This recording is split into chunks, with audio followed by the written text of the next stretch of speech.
Pemirsa, setelah melalui pengamatan mendalam, akhirnya diputuskan nominasi 16 terbaik ogoh-ogoh yang akan mewakili Denpasar mengikuti lomba ogoh-ogoh.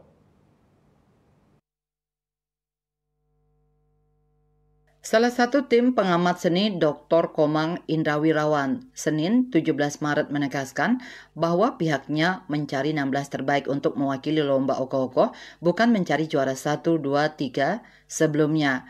Dewan juri telah melakukan penilaian keempat kecamatan di Denpasar. Sebanyak 254 STT mengikuti lomba ogoh-ogoh. Jumlah ini meningkat drastis dari tahun lalu yang hanya mencapai 160 STT. Manggala Pasikian Yowana Kota Denpasar Ana Agung Made Angga Hartayana belum lama ini mengatakan penilaian dilakukan hingga 17 Maret.